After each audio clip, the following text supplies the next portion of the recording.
Since Russian President Vladimir Putin invaded Ukraine, Germany has offered more support than most. It currently stands as the second largest single aid provider, only behind the US, and its support for Ukraine is absolute.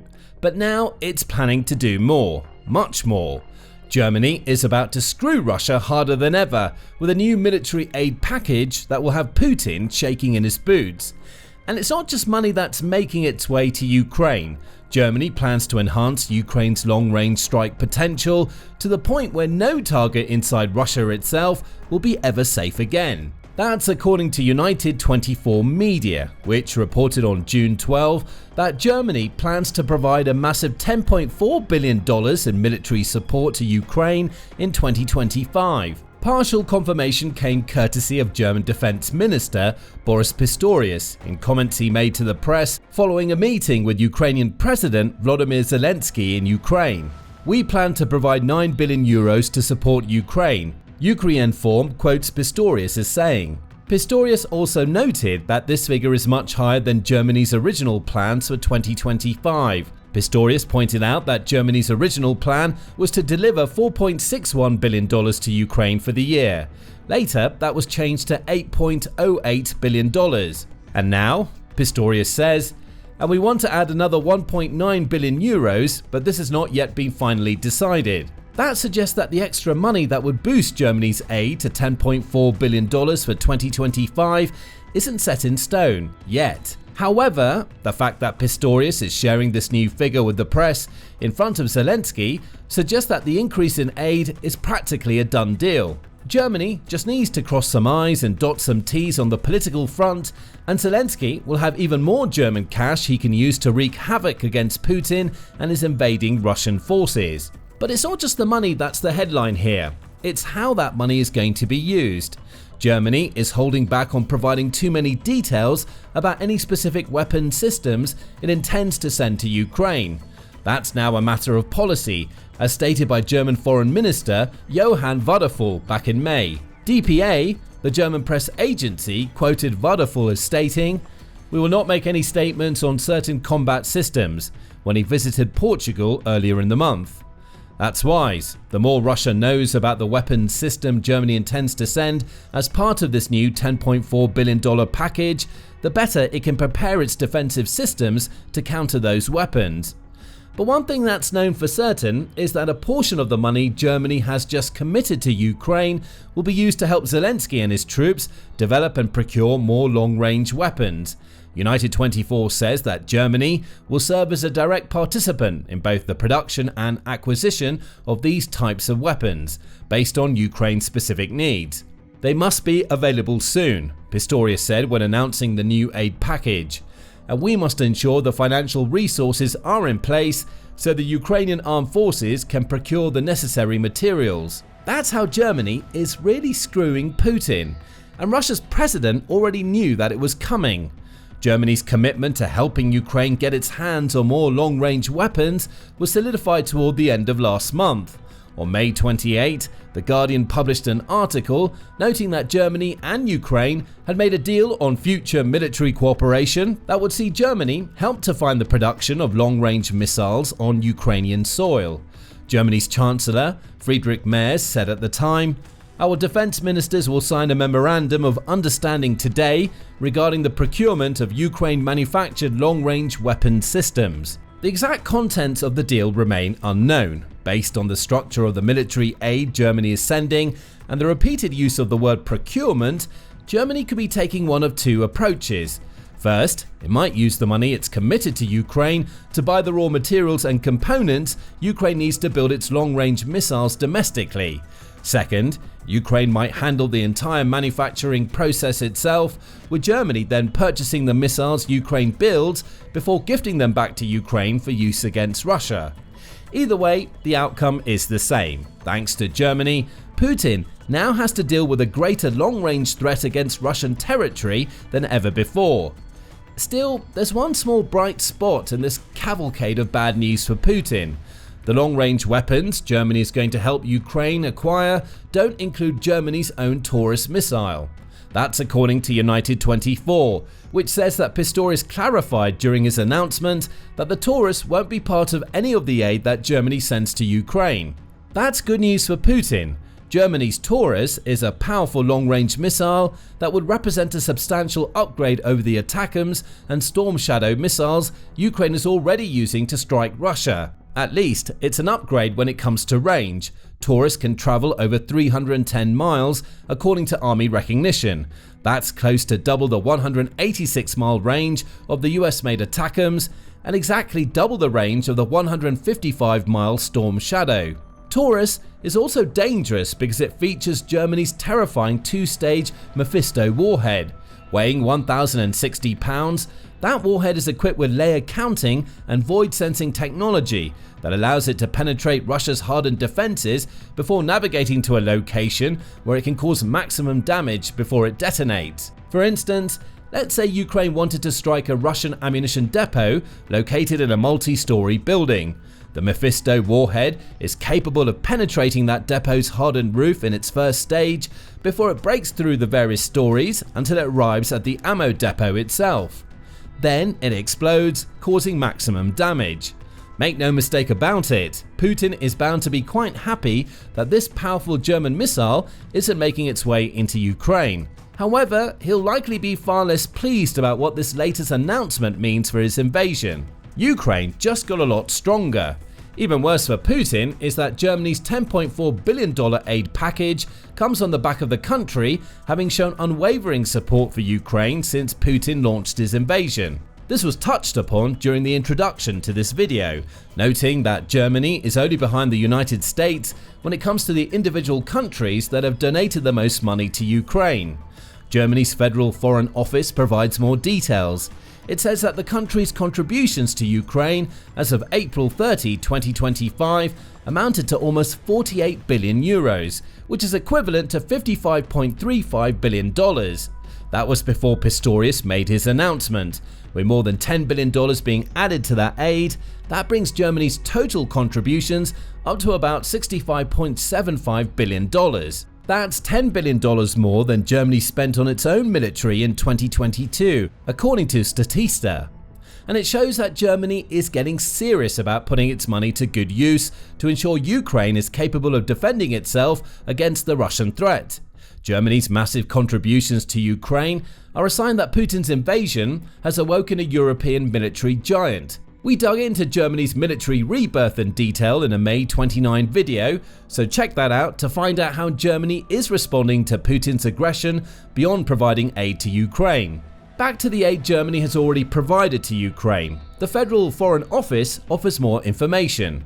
It points out that Germany has thus far sent a trio of Patriot missile systems, 5 Iris-T SLS and 6 Iris-T SLM air defense systems to Ukraine. Ukraine has also received 60 Gepard self-propelled armored air defense guns from Germany, along with 300,000 rounds of ammunition for those guns. This information is important because it shows how Germany has approached its aid packages up until this point. In the past, Germany focused on ensuring that Ukraine had what it needed to defend itself. That's why the weapon systems its Federal Foreign Office highlights are all air defense units. The philosophy was simple: give Ukraine what it needs to fight against Russia on its own soil, but not weapons it could use to attack Russia itself. That philosophy is still partially in place with Pistorius' announcement. If it wasn't, Taurus missiles would likely already be streaming into Ukraine. However, Germany's insistence that this latest aid package will ensure Ukraine is able to build its own long-range weapons showcases a turnaround in the German approach. Defense is still important, of course, but it's no longer the only area in which Germany will help Ukraine. It's just told Putin outright that it's committing more than $10 billion to building up Ukraine's ability to hit military targets on Russian soil. Germany is going on the attack, and that leaves Putin screwed. Signs of this change in the German approach were evident back in May, before Merz told the world that Germany was planning to sign a deal with Ukraine on long-range weapons procurement. He made another announcement that shook Putin to his core. On May 26, France 24 reported that Merz had lifted all restrictions on how Ukraine uses the weapons that Germany provides, and Germany wasn't the only nation to do so. There are no longer any range restrictions on weapons delivered to Ukraine, neither by the British, nor by the French, nor by us, nor by the Americans, Mayers announced. This means that Ukraine can now defend itself, for example, by attacking military positions in Russia. With very few exceptions, it didn't do that until recently. It can now do that. Mayers sent the warning to Putin less than a month ago. Now, Pistorius has just shown how Germany intends to ensure Ukraine can use this lifting of restrictions to its full advantage. How could it get any worse for Putin? Simple. Germany isn't alone in doing everything that it can to hurt Russia's leader. Mayers' main mentions of other nations lifting their restrictions was a hint that there are plenty of other Western powers who are willing to deliver more money to Ukraine.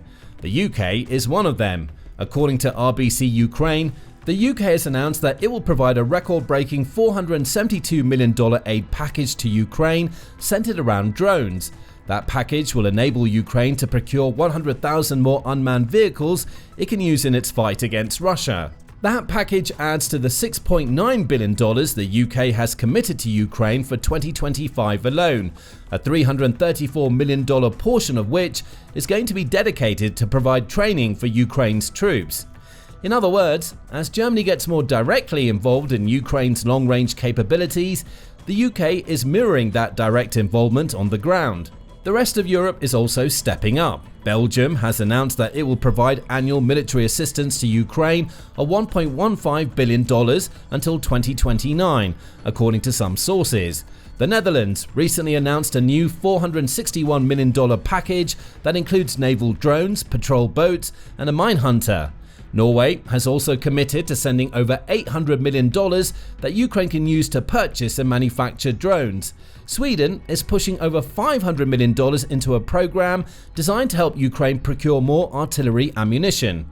Even Canada is getting in on the act. It's sending between $35 and $45 million that Ukraine will use for drones, IT solutions, electronic warfare, and both a Bison and Coyote armored vehicle. What's seen with Germany's $10 billion announcement is a nation that's leading a Europe-wide charge to provide Ukraine with the exact weapons it needs to hit Putin where it hurts.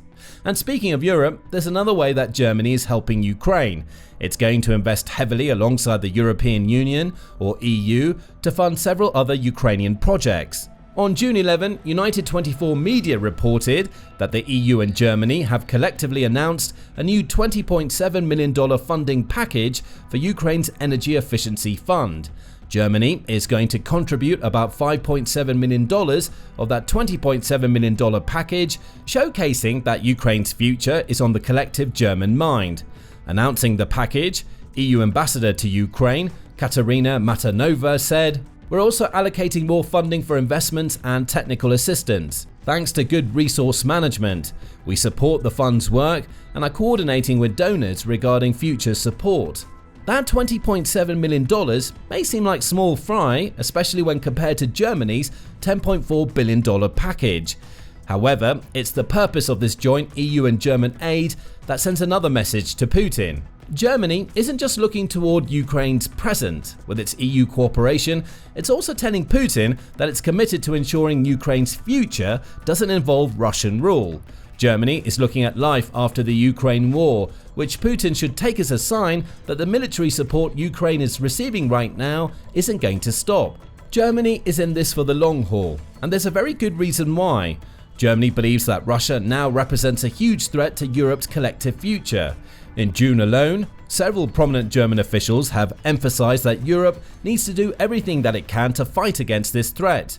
On June 1st, the BBC reported on comments made by General Carsten Breuer, who is Germany's Chief of Defense.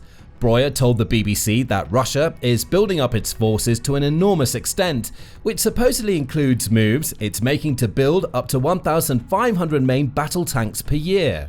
It's not every single tank is going to Ukraine, but it's also going in stocks and into new military structures, always facing the West. There's an intent and there's a buildup of the stocks. As for when Russia might be planning to set its sights beyond Ukraine, Breuer delivers a stark warning. And this is what the analysts are assessing in 2029. So we have to be ready by 2029. If you ask me now, is this a guarantee that's not earlier than 2029? I would say no, it's not.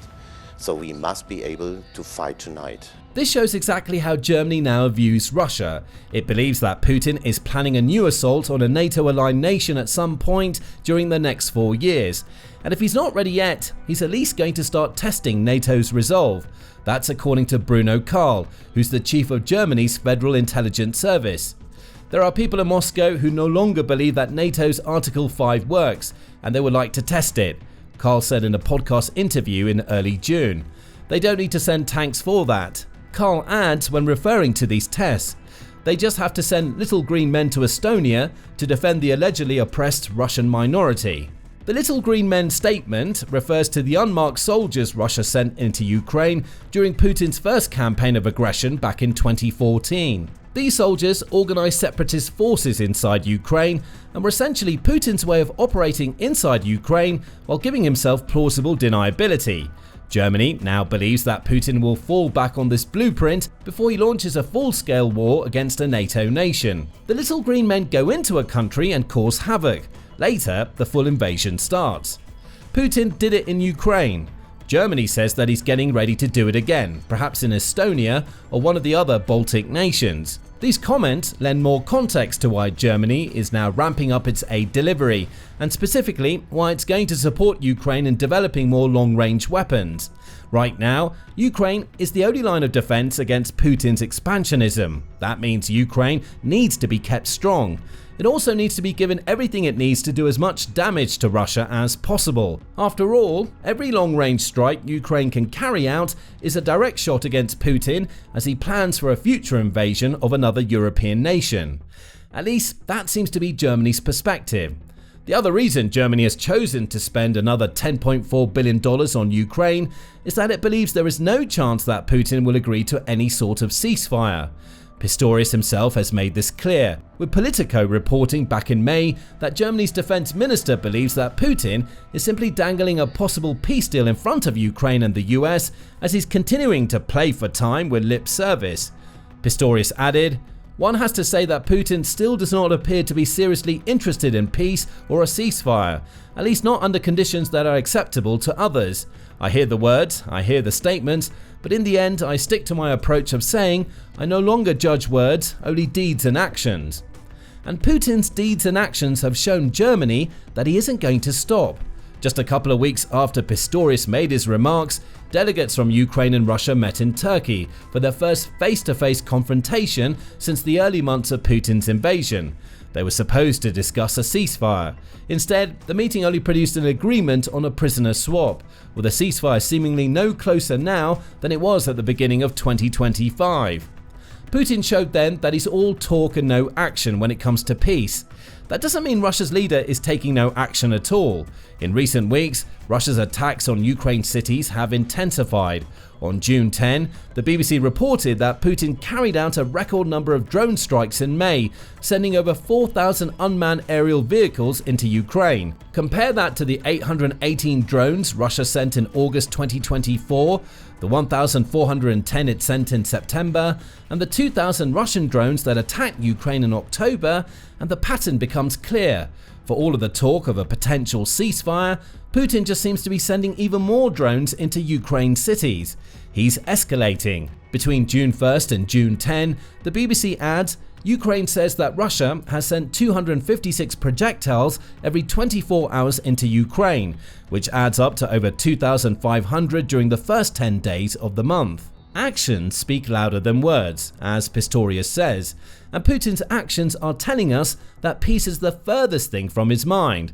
With that context, Germany's increased military aid budget for Ukraine takes on a different light. Germany doesn't just believe that Russia is a clear threat to Europe, it now also feels that this threat can't be stopped through traditional diplomatic means. There is no point in talking to Putin. All Russia's leader will do is lie through his teeth about wanting a ceasefire, while Russia's attacks against Ukraine grow more intense. The only way to combat Putin is to fight fire with fire.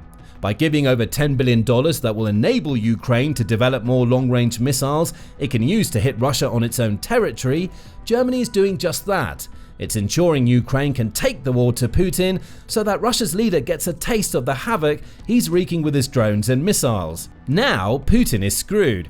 His more intense attacks were supposed to push Ukraine closer to submission. All they've done is reinforce Germany's commitment to Ukraine and the cooperation of the two nations as they attempt to end Putin's invasion for good. And Germany is far from the only nation that's powering up to prepare for a fight with Putin, whether that fight involves supporting Ukraine or fighting against Russia directly. The UK is getting ready too. It's just announced a massive investment into a new submarine program that will see the Royal Navy make a massive comeback. Check out our video covering what the UK is up to, and remember to subscribe to the Military Show for more videos covering the latest developments in Europe as a response to the Ukraine war.